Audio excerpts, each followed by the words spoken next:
पंजाब केसरी में आप सबका स्वागत है। मैं हूं चंद्रशेखर धरनी। हरियाणा के खेल मंत्री संदीप सिंह हमारे साथ मौजूद हैं, बातचीत करेंगे इनसे कई अहम इश्यूज को लेकर। संदीप जी, आपका स्वागत है पंजाब केसरी में। थैंक यू सो मच जी। संदीप जी, सबसे पहले मैं चर्चा करूंगा जो बजट आया केंद्र का, इस बजट को आप किस रूप में देखते हैं? देखिए, बहुत अच्छा बजट है। आत्मनिर्भर भारत, जिसको माननीय प्रधानमंत्री जी ने काफ़ी समय से भी, भारत जो है आत्मनिर्भर हो, अपने आप सेल्फ कॉन्फिडेंस हो, अपने ऊपर निर्भर हो और आगे बढ़े, उसको देखते हुए बहुत अच्छा आया है।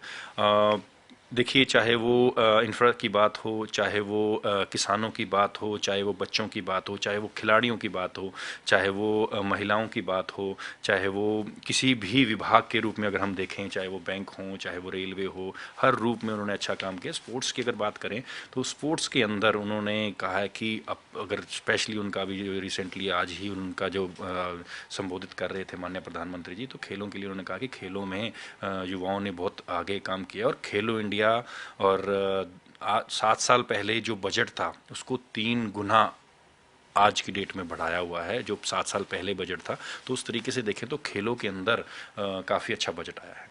मंत्री जी, हरियाणा का बजट भी आएगा अब। बजट में खेलों के लिए पहले क्या था और भविष्य में आप उसमें क्या वृद्धि के लिए सरकार से प्रस्ताव रख रहे हैं? देखिए, सिमिलर अगर हम केंद्र की बात करें, 3 गुना बढ़ा है। तो उसी प्रकार अगर हम 2014 से पहले की बजट की स्थिति देखें और आज की बजट की स्थिति देखें तो कई गुना हमारा भी बढ़ा है। और साथ ही में जो 2021-22 का जो बजट था और अब 22-23 का जो बजट होगा उसमें चेंजिंग होगी इस प्रकार की, जैसे खेलो इंडिया 22 में हो रहा है, उसके साथ ही इंफ्रा को लेकर हमारे रिहैब सेंटर्स जो हैं, पहले एक घोषित हुआ था, अब 5 टोटल होंगे। अगर हम बात करें, नर्सरियां जो हैं वो बढ़कर 500 हो गई हैं, उसकी प्रक्रिया सारी ऑलमोस्ट डन हो चुकी है। उसको बच्चों को नर्सरियों में ज्वाइन करना है। अगर हम देखें तो डे बोर्डिंग जो ट्रेनिंग है वो 12 के आसपास वो शुरू होंगी। 8 जो हैं वो हॉस्टल्स जो अकेडमीज़ हैं वो शुरू होंगी। तो ये चीज़ें भी होंगी। साथ ही में जो डाइट का है, अगर मुझे अभी भी याद है 2020 और 21 का जो बजट सेशन था उसमें 125 से बढ़ाकर 250 डाइट कर दी थी। अब हमने प्रपोजल माननीय मुख्यमंत्री जी को दिया हुआ है कि इसको 400 करने का, तो पूरा उसका 400 हो जाएगी उसमें। और काफ़ी चीज़ें ऐसी हैं जो इक्विपमेंट की बात करें, मैदानों की बात करें, क्योंकि स्टेडियम्स वहाँ बनाने चाहिए जहाँ पर अच्छी इंफ्रा हो और अच्छा हम टूर्नामेंट करवाएं। जैसे खेलो इंडिया बड़ा एक इवेंट है, ऐसे इवेंट के लिए हमें स्टेडियम्स की जरूरत पड़ेगी। लेकिन अगर गाँव की बात करें या उस एरिया की बात करें जहाँ पर मैदान की जरूरत है, वो करेंगे। जियो मैपिंग माननीय मुख्यमंत्री जी ने भी विधानसभा में भी कहा था, और वैसे भी हमारा जो विभाग है जियो मैपिंग के रूप में काम कर रहा है, जिससे कि कहाँ पर कौन सा स्टेडियम है, कहाँ पर कौन से गेम की ज़रूरत है, वो सारी मैपिंग होगी। मैपिंग के बाद जहाँ पर ज़रूरत होगी वहीं पे होगा, क्योंकि डिमांड्स तो हर किसी की रहती है कि मुझे ये भी मिले, मुझे वो भी मिले, लेकिन जहाँ पर एक्चुअल ज़रूरत है और जिससे बच्चों को, युवाओं को उसका लाभ होगा, वो काम करेंगे। जियो मैपिंग, इसको थोड़ा डिफाइन कर दीजिए आम सरल भाषा में दर्शकों के लिए हमारे। देखिए, जियो मैपिंग का हम मतलब ये है कि मान लो हम जिला पंचकुला की बात करते हैं। पंचकुला जिला में कितने छोटे मैदान हैं, कितने बड़े जिसको हम कहते हैं कि ब्लॉक लेवल्स के हैं, कितने स्टेट लेवल वाले हैं, कितने इंटरनेशनल लेवल के स्टेडियम्स हैं, उसकी वो मैपिंग होगी। और वो एक दूसरे से कितने डिस्टेंस पर हैं, और उसके अंदर कौन सी गेम्स होती हैं, और गेम्स में कोच कौन कौन से हैं, और उनके पास कितने कितने स्टूडेंट्स हैं, वो सारी मैपिंग होगी। उसके बाद मान लो आप, कोई हमारे पास रिक्वेस्ट आती है कि पंचकुला के अंदर इस जगह पर स्टेडियम बनाएं या मैदान बनाएं या ब्लॉक लेवल का स्टेडियम बनाएं या बड़ा इंटरनेशनल का स्टेडियम बनाएं, तो वो डिस्टेंस देखेंगे। क्योंकि अगर मान लो 2 किलोमीटर के अंदर ही हो या 3 किलोमीटर के अंदर ही हो, तो इतना बड़ा इंफ्रा दोबारा से पैरेलल खड़ा करने का कोई फायदा नहीं है। उसकी जगह पर आप उस जगह पर करें जहां पर जरूरत भी है, और किस गेम की जरूरत है, वहां पर बच्चों के अंदर कौन सी गेम की रुचि है, वो मैपिंग की बात कर रहे हैं।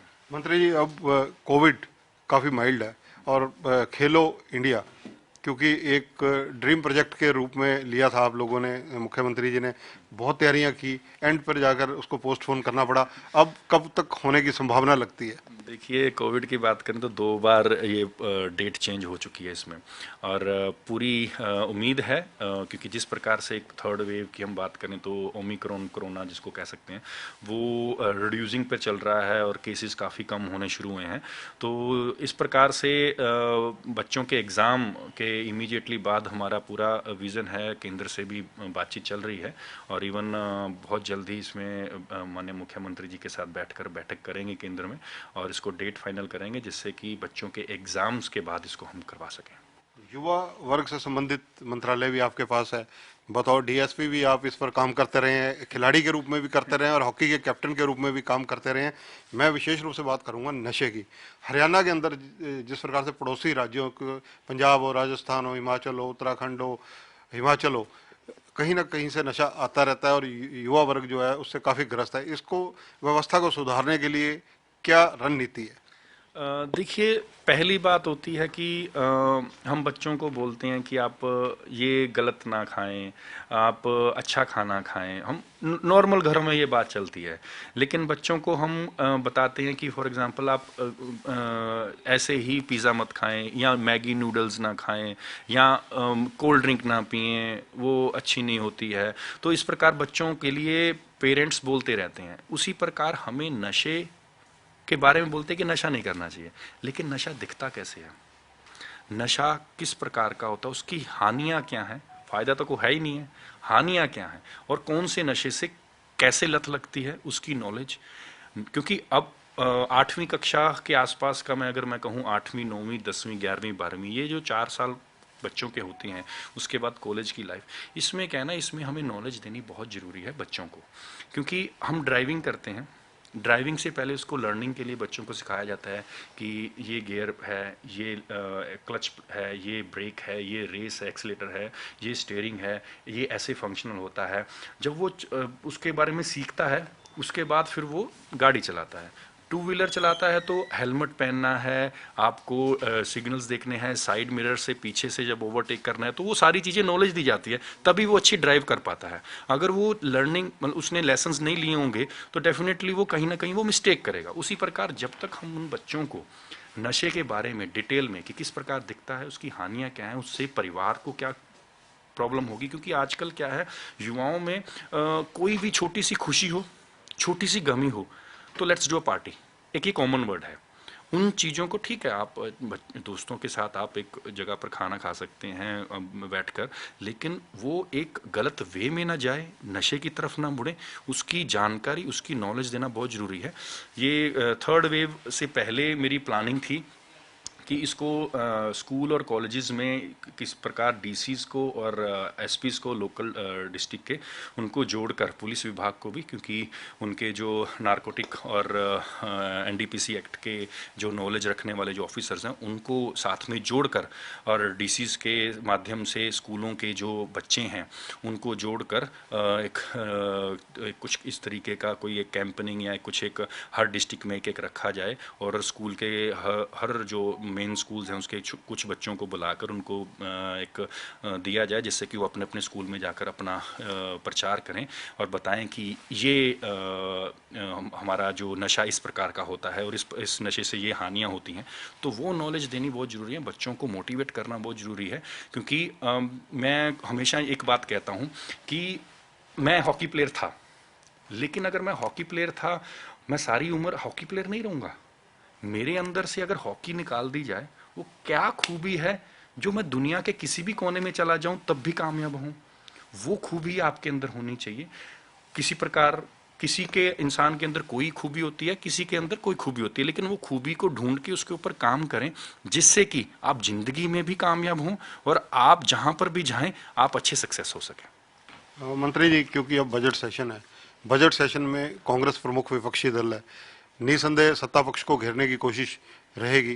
कह भी रहे हैं कांग्रेस के नेता प्रतिपक्ष कि जो पब्लिक सर्विस कमीशन या हरियाणा सर्विस सिलेक्शन कमीशन, यहाँ पर जो नौकरियों को लेकर बवाल मचा हुआ है, उसको लेकर घेरेंगे। देखिए, माननीय मुख्यमंत्री जी ने एक बड़ी स्पष्ट सी बात करी थी विधानसभा पिछला जो सेशन था उसके अंदर कि मॉनसून सत्र में कि आप ये देखिए कि आप लोग ने तो कभी कैंसिल भी नहीं की। जब भी एग्ज़ाम हुए अगर उसमें कोई गड़बड़ आई है तो उसमें आपने कैंसिल भी नहीं की, उसको एज इट इज़ कर दिया। बाद में कोर्ट केस या कुछ हो, हमारे यहाँ अगर कोई ऐसी गड़बड़ होती है तो हम कैंसिल करते हैं। देखिए, कुछ चीज़ें जो हैं वो गड़बड़ हो तो उसका पता हो और फिर भी आप अनदेखा करें, वो चोरी होती है। अगर आपको पता चले और उसके ऊपर एक्शन हो, दैट मीन्स आप अपने काम के प्रति बहुत अच्छा काम करें। तो मैं माननीय मुख्यमंत्री जी का धन्यवाद करता हूं कि वो ऐसी सोच रखती हैं और ऐसी सोच के साथ अगर कोई गड़बड़ होती है तो उसके ऊपर निसंदेह एक्शन लेते हैं। और मंत्री जी, जो हरियाणा सिविल सर्विसेज की परीक्षा है या डेंटल सर्जन की परीक्षा है, ये दोनों परीक्षाएं अभी तक रद्द नहीं की गई हैं। देखिए, इसके ऊपर माननीय मुख्यमंत्री जी काम कर रहे हैं और डेफिनेटली इसमें अगर कोई गड़बड़ होगी तो उसको जरूर एक्शन लेंगे, क्योंकि मुझे पूर्ण विश्वास है सीएम साहब हर वो चीज़ देखते, पहलू को देखते हुए जो अगर कोई गड़बड़ होगी या अगर कोई चीज़ होती है तो उसके ऊपर एक्शन लेते हैं। धन्यवाद। तो ये है हरियाणा के खेल मंत्री संदीप सिंह का विजन बिल्कुल क्लियर है। इनका कहना है कि टीन एज में बच्चे जो है युवा अवस्था में आते हैं और नशे की तरफ अग्रसर होते हैं। ये पेरेंट्स की भी ड्यूटी है और सामाजिक रूप से सब लोगों की ड्यूटी है कि उनको जागरूक किया जाए। इन्होंने भी मिशन की शुरुआत करनी थी, लेकिन कोविड की दूसरी लहर और तीसरी लहर के चलते फिलहाल ये कहीं ना कहीं विराम लगा हुआ है, लेकिन जल्दी ही इसकी शुरुआत होगी। और खेलो इंडिया भी 2 बार कोविड लहर का शिकार हो चुका है, वो भी जल्दी ही तिथि सुनिश्चित होगी जैसे ही कोविड की तीसरी लहर समाप्त हो जाएगी। कैमरामैन सुनील के साथ चंद्रशेखर धरनी, पंजाब केसरी टीवी, चंडीगढ़। हमसे जुड़े रहने के लिए हमारे YouTube चैनल को सब्सक्राइब करें और नई वीडियो की नोटिफिकेशन के लिए बेल आइकॉन को दबाएं। अगर आप ये वीडियो Facebook पर देख रहे हैं तो लाइक जरूर करें और ज्यादा से ज्यादा शेयर करें। धन्यवाद।